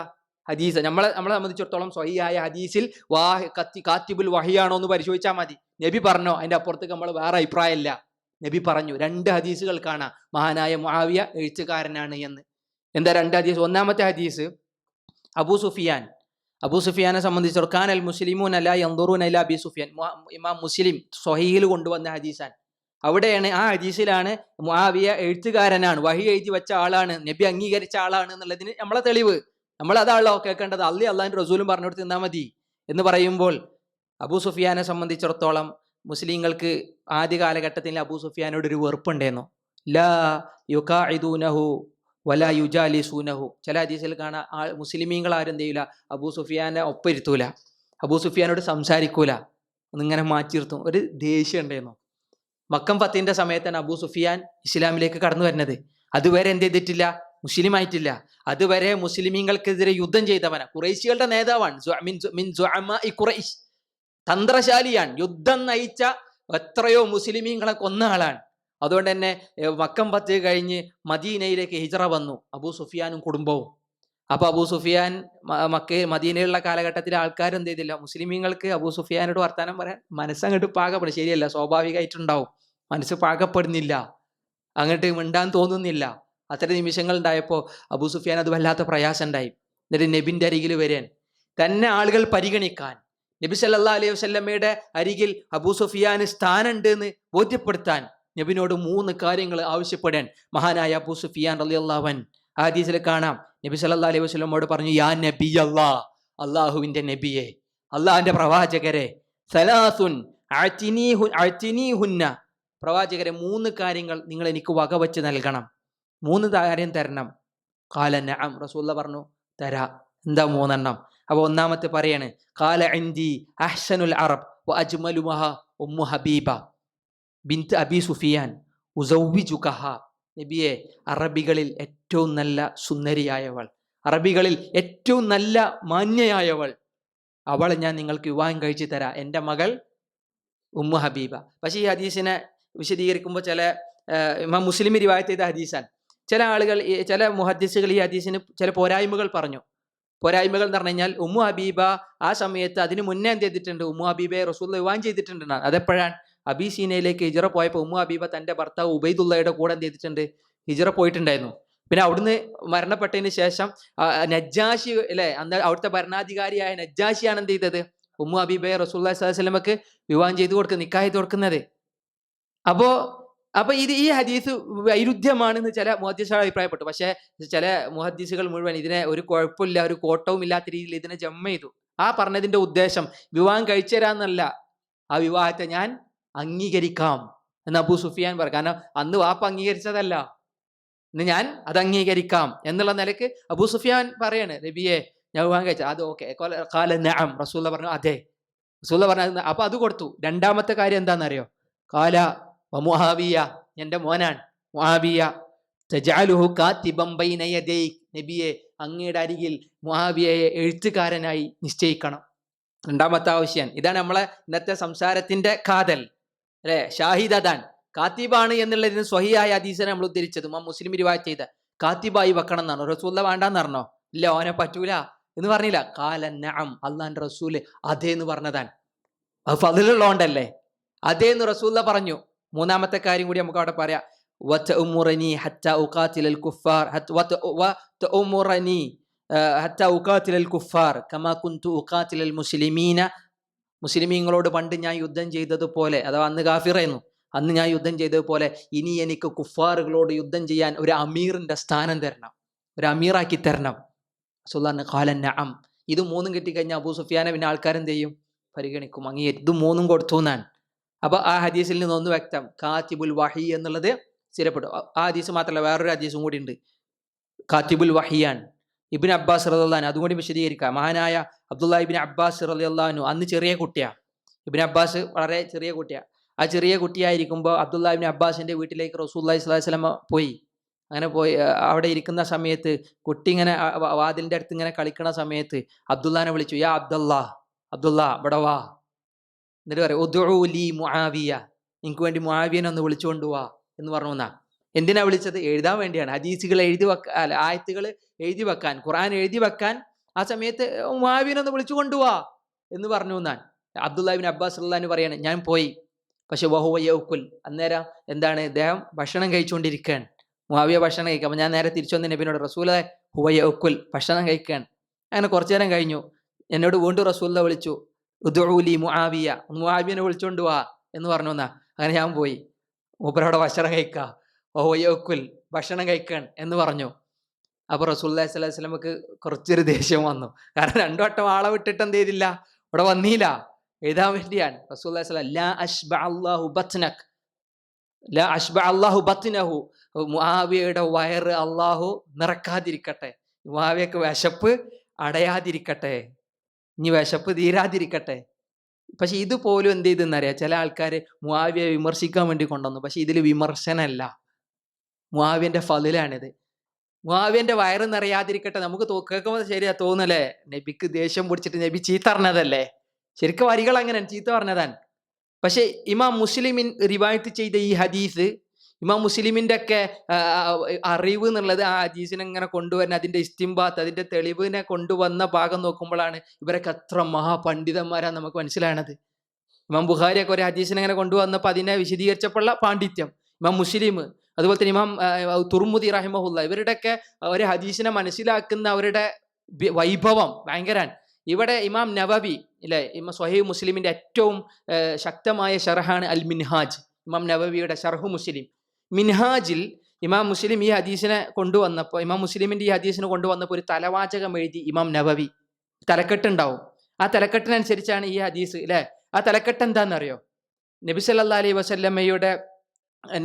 അലൈഹി വസല്ലമ ആരെയെങ്കിലും ആക്ഷേപിക്കുകയോ, നബി സല്ലല്ലാഹു അലൈഹി വസല്ലമ ആരെയെങ്കിലും കുറ്റപ്പെടുത്തുകയോ, നബി സല്ലല്ലാഹു അലൈഹി വസല്ലമ ആരെയെങ്കിലും ശപിക്കുകയോ ചെയ്താൽ, വലൈസ ഹുവ അഹ്ലല്ലഹു, അയാൾ അതിന് അർഹനല്ല.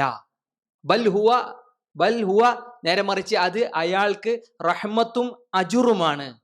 നബി അങ്ങനെ ആരിലും ഒരാൾ മുസ്ലിമീങ്ങളിൽപ്പെട്ട, അതായത് അർഹനല്ലാത്തവർ, അർഹനല്ലാത്തവെന്ന് പറഞ്ഞാൽ മുസ്ലിമീങ്ങളിൽപ്പെട്ട ആരെയെങ്കിലും നബി ചീത്ത വിളിക്കുകയോ, മുസ്ലിമീങ്ങളിൽപ്പെട്ട ആരെയെങ്കിലും നബി ശപിക്കുകയോ, മുസ്ലിമീങ്ങളിൽപ്പെട്ട ആരെയെങ്കിലും നബി ആക്ഷേപിക്കുകയോ ചെയ്താൽ അയാൾക്കത് യഥാർത്ഥത്തിൽ എന്താണ്? അത് റഹ്മത്താണ്, അയാൾക്കത് കൂലിയാണ്, അജിറാണ് എന്നാണ്. അത് ഇവിടുന്ന ഇവര് മനസ്സിലാക്കിയത്, അത് നബിയുടെ ഒരു ഹദീസ്, ആയിഷ ബീവി പഠിപ്പിച്ചു കൊടുത്ത ഹദീസാൻ. ആയിഷ ബീവി റളിയല്ലാഹു തആല അൻഹ പറയുന്നു, നബിയുടെ അരികിലേക്ക് രണ്ടാൾക്കാർ വന്നു, ഒരു വിഷയത്തിൽ ഇങ്ങനെ തർക്കം കൂടി. പക്ഷെ ആ വിഷയം എന്താന്ന് എനിക്ക് ഓർമ്മയില്ല. ആയിഷ ബീവി പറയും, എനിക്ക് ലാ അദിരി മാ ഹുവ, ആ വിഷയം എന്താന്നുള്ളത് എനിക്കറിയില്ല. പക്ഷെ രണ്ടുപേരും ഇങ്ങനെ തർക്കം കൂടിയപ്പോ ഫഗളബാഹു, അവർ രണ്ടുപേരും നബിനെ ദേഷ്യം പിടിപ്പിച്ചു. ആ തർക്കം ഇങ്ങനെ വന്നപ്പോൾ ആ ഒരു വിഷയത്തിൽ നബിക്ക് ദേഷ്യം വന്നു എന്ന് മാത്രമല്ല, നബി സല്ലല്ലാഹു അലൈഹി വസല്ലമ ഫസബ്ബഹുമ, അവരെ രണ്ടുപേരെ റസൂലുള്ളാഹി ചീത്ത വിളിച്ചു പറഞ്ഞാൽ ശരിയല്ല എന്നുള്ള നിലക്ക് അവരെ വിമർശിച്ചു. ഫഖറജ, അങ്ങനെ അവർ രണ്ടുപേരും എന്ത് ചെയ്തു? പോയി. ഫഖുൽതു, ആയിഷ ബീവി പറയാണ്, അന്നേരം ഞാൻ ചോദിച്ചു, നബിയെ, ലോകത്ത് ഏറ്റവും ഭാഗ്യം കെട്ടവർ ഒരു രണ്ടാളാക്കിയാലോ അല്ലേ? അവർ രണ്ടുപേരായിരിക്കില്ല. ഇനി എന്തെല്ലാം നന്മകൾ ഇറങ്ങിയാലും മാ അസാബഹുമ, അവർക്ക് രണ്ടുപേർക്ക് ആ നന്മ കിട്ടൂലല്ലോ അല്ലേ നബിയെ? അപ്പോ ബിമദാഖ്, റസൂൽ ചോദിക്കെ, എന്താ അങ്ങനെ പറയാനുള്ള കാരണം സബബ്തഹുമ വശതംതഹുമ, നബിയെ അങ്ങ് അവരെ വിമർശിച്ചു, അങ്ങ് അവരെ ചീത്ത വിളിച്ചു. അപ്പൊ നബി വിമർശിച്ച് നബി ചീത്ത വിളിച്ചു കഴിഞ്ഞാൽ ഇനി അവരുടെ ജീവിതത്തിൽ ഒരു നന്മ ഉണ്ടാവില്ലല്ലോ എന്ന് പറഞ്ഞു വന്നാൻ. അപ്പൊ ആയിഷ ബീവിക്ക് റസൂൽ ഒരു പാഠം പഠിപ്പിച്ചു കൊടുക്കാൻ. അവമ്മ അലിംതി, ആയിഷ നിനക്കറിയുകയില്ലേ, നീ പഠിച്ചിട്ടില്ലേ, ഞാൻ ഞാൻ അള്ളാഹുവിൽ വെച്ച ചില നിബന്ധനകൾ, അള്ളാഹിനോട് ഞാൻ ചോദിച്ചു വാങ്ങിയ ചില നിബന്ധന ഉണ്ട്. അതിലൊന്നാണ്, റബ്ബേ, ഞാൻ ഏതെങ്കിലും ഒരു മുസ്ലിം, എൻ്റെ കൂട്ടത്തിൽപ്പെട്ട ഒരാളെ ഞാൻ ആക്ഷേപിക്കുകയോ, ഞാൻ വിമർശിക്കുകയോ, ഞാൻ ലഅനത്ത് ചെല്ലുകയോ ചെയ്താൽ, അള്ളാഹുവേ, അവർക്ക് നീ നിന്റെ റഹ്മത്ത് നൽകണേ, അവർക്ക് നീ നിന്റെ അജ്ർ നൽകണേ, അവർക്ക് നീ നിന്റെ അടുപ്പം, സാമീപ്യം നൽകണേ എന്നാണ്. വേറെ ചില റിവായത്തുകളിൽ കാണാം ഖുർബത്തൻ യൗമൽ ഖിയാമ, അള്ളാന്റെ അടുത്ത് പരലോകത്ത് ഭയങ്കര അടുത്തുള്ള സ്ഥാനമായിരിക്കും. അത് ആർക്കാപ്പോ നബിന്റെ അടുത്ത് ചീത്ത കിട്ടാൻ വേണ്ടി കാത്തിരിക്കുന്നല്ല, ഏതെങ്കിലും ഒരു വിഷയത്തിൽ നബിയുടെ ദേശത്തിന് ഒരു മുസ്ലിം പാത്രമായിരുന്നു. നബി ഒരിക്കലും അങ്ങനെ ആരും എന്ത് ചെയ്തിട്ടില്ല, ചീത്ത വിളിച്ചിട്ടുമില്ല. കുഫാറുകളോട് പോലും നബി എടുത്ത സമീപനങ്ങൾ അല്ലെ, നബിനെ ദ്രോഹിച്ച ആളുകളോട് നബി കാണിച്ച സ്നേഹവും നബി കാണിച്ച മാപ്പൊക്കെ നമ്മൾ ഭയങ്കര ചരിത്രത്തിൽ കേട്ടതാണ്. അപ്പൊ ഒരിക്കലും നബിന്റെ കൂടെ ഉള്ള, പക്ഷെ അങ്ങനെ ഒരാളെ പഠിപ്പിച്ചിട്ടെങ്കിൽ അത് സക്കാത്തൻ ലഹു, അത് അവർക്കുള്ള സംസ്കാരമാണ്. വ അജ്റൻ ലഹു, അത് അയാൾക്കുള്ള കൂലിയാൻ എന്നാണ് പറഞ്ഞത്. വ റഹ്മത്തൻ, വേറെ ചില റിവായത്തിൽ കാണാം അത് അവർക്ക് അള്ളാഹുവിൽ നിന്നുള്ള കാരുണ്യത്തിനുള്ള സാധ്യതകളാണ്. അപ്പൊ മുആവിയനെ എങ്ങനെ പറഞ്ഞതിന്റെ പൊരുളെന്താ? ലാ അശ്ബഅ അല്ലാഹു ബത്നഹു, മുആവിയക്ക് അള്ളാഹിന്റെ റഹ്മത്ത് ഉണ്ടാവട്ടെ. വിശ്വാസികളെ റസൂൽ വിശദീകരിച്ചതാണ്. അപ്പൊ ഇതാണ് അത് മുആവിയയുടെ ഫളില് പറയാനുള്ള ഒരു ഹദീസാണ്. ഫളില് പറഞ്ഞാൽ എഴുത്തുകാരനാണെന്നുള്ള ഫളിലും ഉണ്ട്, പോരാത്തിന് അള്ളാഹിന്റെ റഹ്മത്തും അള്ളാഹുവിൽ നിന്നുള്ള സക്കാത്തും അള്ളാഹുവിൽ നിന്നുള്ള അജുറും ആർക്കുണ്ട്? മുആവിയക്കുണ്ട്. സ്വഹീഹായ ഹദീസിൽ മുആവിയയുടെ ഇത്രയും ഇപ്പൊ 2 പറഞ്ഞിട്ടുള്ളൂ, പക്ഷെ കുറെ ഹദീസുകളും ആയത്തുകളും വേറെ ഇതിനോടൊപ്പം ചേർത്ത് വായിക്കാണ്ട് മുആവിയന്റെ ഫളില് പറയുന്ന നബിയുടെ അല്ലെ ഒക്കെ കുറെ കാണാം. ഏതായാലും അള്ളാഹുവിന്റെ പ്രവാചകന്റെ സ്വഹാബത്തിൽ അങ്ങനെ ഒരാളെ ആക്ഷേപിക്കാൻ നിൽക്കുകയാണെങ്കിൽ അയാൾ വലിയ അപകടങ്ങളിലാണ്. അങ്ങനത്തെ പല കെട്ടുകഥകളിലല്ല നമ്മൾ കടന്നു പോകേണ്ടത്. യഥാർത്ഥമായ ഇത്തരത്തിലുള്ള സ്വഹീഹായ റിവായത്തുകളിലൂടെ അള്ളാഹുവിന്റെ പ്രവാചകന്റെ സ്വഹാബത്തിന്റെ കൂടെ ജീവിച്ച സ്വഹാബത്തിനെ പറ്റി പറയുന്നത് കാണാം. മുആവിയന്റെ കൂടെ ഉള്ള മുആവിയനെ കണ്ടവരവരല്ലേ, നമ്മളല്ലല്ലോ, കണ്ടവരവരല്ലേ. അവരെന്നെ മുആവിയനെ പറ്റി പറഞ്ഞത് സ്വഹീഹായ റിവായത്തുകളിൽ നമുക്ക് എന്ത് ചെയ്തിട്ടുണ്ട്, ഇന്ന് ലഭ്യമാണ്. അതിൽ നിന്നാണ് നമ്മൾ വായിക്കേണ്ടത്. അല്ലാതെ അല്ലെ ഷിയാക്കളും മോറലിസ്റ്റ് എഴുതി വിട്ട ചരിത്രങ്ങളല്ല. ചില കൃതികൾ എന്ന് പറഞ്ഞു കഴിഞ്ഞാൽ അതിന്റെ ഭാഷാ സാഹിത്യം കൊണ്ട് ഫേമസ് ആയി. ചില അറേബ്യൻ ചരിത്രകൃതികൾ എന്ന് പറഞ്ഞു കഴിഞ്ഞാൽ കുറെ കണ്ടൻസ് ചേർത്ത് എഴുതിയപ്പോൾ ഫേമസ് ആയ ആള്, ഒരു പുസ്തകത്തിന്റെ മേൽ ഫേമസ് ആയ ആള് പിന്നെ വേറെ കൃതികൾ എഴുതിയപ്പോൾ എന്ത് ചെയ്യും, അയാളുടെ കൃതികൾ അത് ശരിയാണോ തെറ്റാണോ എന്നൊന്നുമില്ല, അങ്ങനെ അതെന്തായി വേൾഡ് ഫേമസ് ആയ കൃതികളല്ല ഒരിക്കലും എന്ത് ചെയ്യുന്നത് ഒരു കാര്യത്തിന്റെ സത്യത്തെ ബോധ്യപ്പെടുത്തുന്നത് അല്ലേ. അത് ഗീബൽഗീസ് തന്ത്രങ്ങളൊക്കെ പോലെ തന്നെ കുറെ നുണകൾ ആളുകൾ പറഞ്ഞു കഴിഞ്ഞാൽ സത്യമാണെന്ന് എന്ത് ചെയ്യും, തോന്നിപ്പോകും. ആ ഒരു നിലക്ക് എന്ത് ചെയ്തതാണ് ഇസ്ലാമിന്റെ ശത്രുക്കൾ അതിനെ പടച്ചു വിട്ടതാണ്. നബി സല്ലല്ലാഹു അലൈഹി വസല്ലമ പറഞ്ഞ ആ വാക്കൊക്കെ, അല്ലാഹുമ്മ ഇന്നമാ അന ബശറു, അല്ലാഹ് ഞാനൊരു സാധാരണ മനുഷ്യനാണ്, എൻ്റെ ഭാഗത്തുനിന്ന് ഞാൻ ആരെങ്കിലും വിമർശിച്ചിട്ടുണ്ടെങ്കിൽ എന്ന് പറയുമ്പോൾ മുആവിയെ വിമർശിച്ചതല്ല. ആ സംഭവത്തിൽ തന്നെ മഹാനായ ഇബ്നു കസീർ റഹ്മത്തുള്ളാഹി അലൈഹി ബിദായ വന്യായിൽ പറയാണ്, 2 നിലക്കും മുആവിയക്ക് അത് ഗുണമായിരുന്നു. ദുനിയാവിലും ഹൈറിട്ടി ആഖിറത്തിലും കിട്ടി. ദുനിയാവിൽ ഹൈറിട്ടി എന്ന് പറഞ്ഞാൽ 20 വർഷക്കാലം ഷാമിന്റെ ഗവർണർ ആയിരുന്നല്ലോ. ആ ഗവർണർ പദവിയിൽ ഇരിക്കുന്ന സമയത്ത് അദ്ദേഹം സുഭിക്ഷമായി ഭക്ഷിക്കാറുണ്ടായിരുന്നു എന്നാണ് ചില ചരിത്രകാരന്മാരെ. ഒരു ദിവസമൊക്കെ 7 നേരം ഭക്ഷണം കഴിക്കാറുണ്ടായിരുന്നു എന്നാണ്. അത് ഹൈറാണ്, തിന്നാൻ കിട്ടാന്നല്ല. ചില ആൾക്കാർക്ക് തിന്നാൻ കഴിയൂല. നബി പ്രാർത്ഥിക്കുകയാണ് അല്ലെ, അത് അള്ളാന്റെ റഹ്മത്താണ്, അത് സക്കാത്താണെന്ന് പറഞ്ഞാൽ 7 നേരം ഭക്ഷണം കഴിച്ചു, അതും നല്ല ലഹ്മും.